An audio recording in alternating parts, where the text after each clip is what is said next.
last word is me. Can you believe that, man? The last word. Yeah, that's right. You got it. Last word.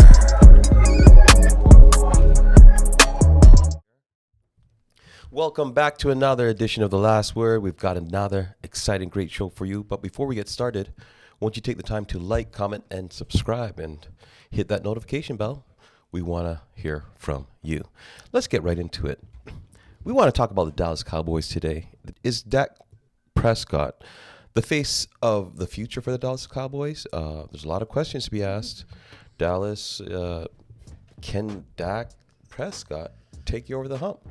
If you ask me, he can if. Now, bearing the ifs are, if Brock Purdy were to fall down to injury, if Jalen Hurts would fall down to injury, and let's say if the balls that he throws have a little bit of magical touch on it so that, the receivers somehow grab the balls.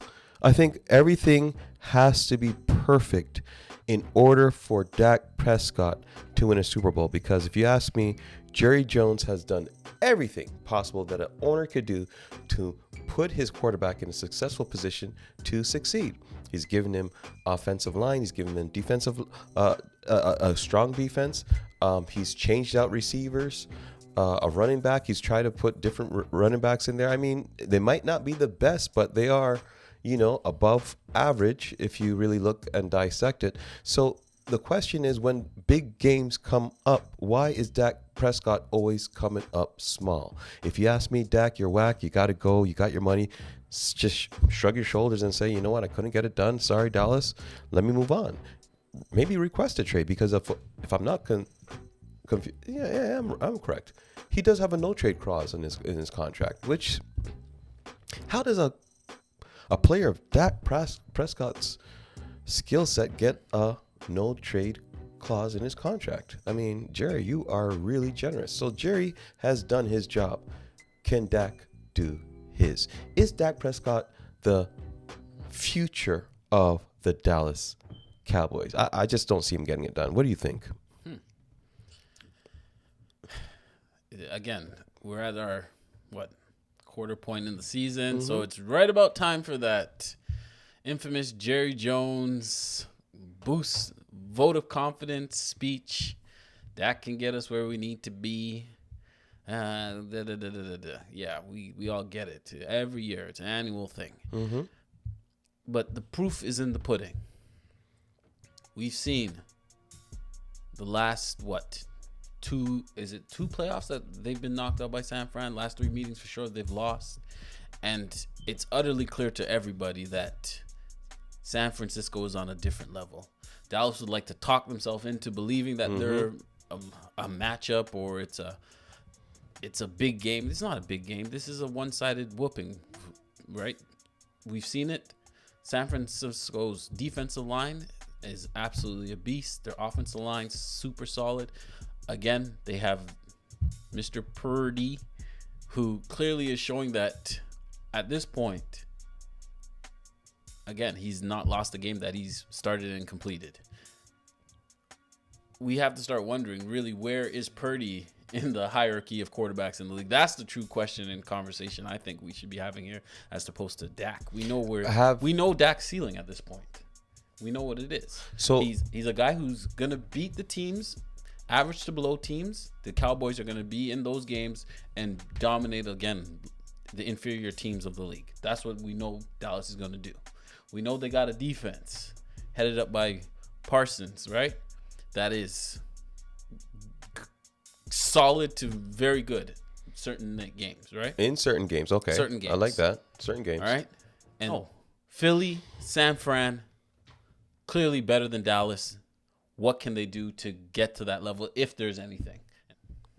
Is he going to be the face of the future? Would you put your trust into Dak? Because like you said, Purdy has shown in the 10 games that he's played in, the last 10 games, The quick answer is no. How can you bear your future on a guy that you know you can be no better than the third best team?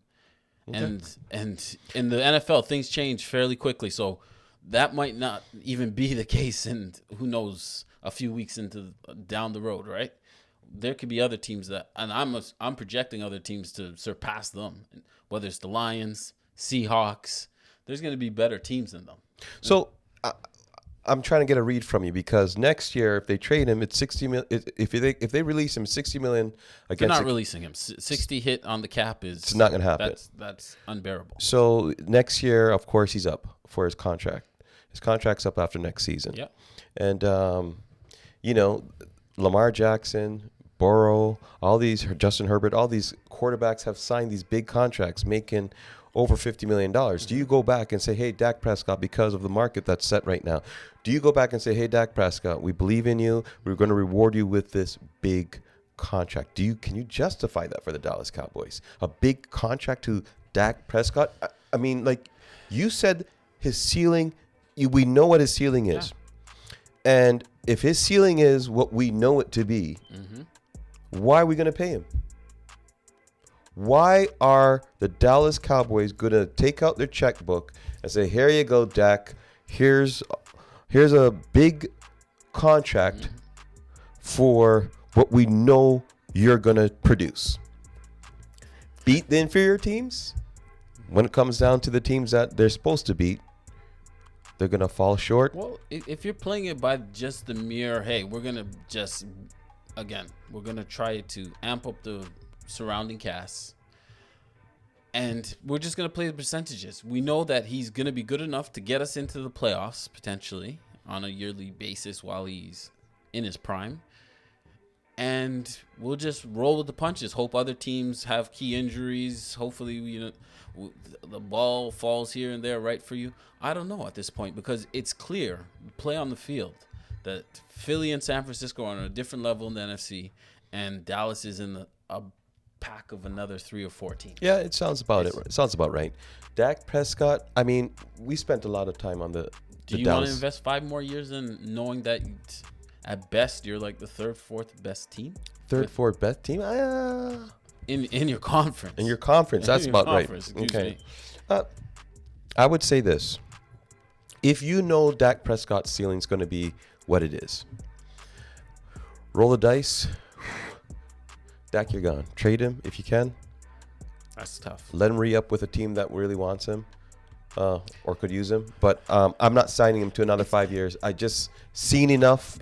But even talk about a Dak trade, I deem as kind of ridiculous. In this league with so much young quality quarterbacks, and again, this year's draft, another 4 or 5 projected guys who are going to be starting or franchise type quarterbacks. Where's this market? This market is dry. It's not. People are not going to say, "Hey, let me give up something of any real value for Dak." When, hey, I might just be better off kind of bottoming him out and getting one of those 5 quarterbacks coming into the league and say, hey, and selling some real hope. With Dak, it's hard to conjure up hope because, again, it's not very likely he's going to a team that's better equipped than Dallas. Yeah. And then you're going to try to sell that as a guy who's going to come and take your potential franchise to the next level? Doesn't sound right. Doesn't even look right. Yeah, you're right. Like, where does that – how does any franchise or any fan base get excited about Dak coming to uplift your team? That's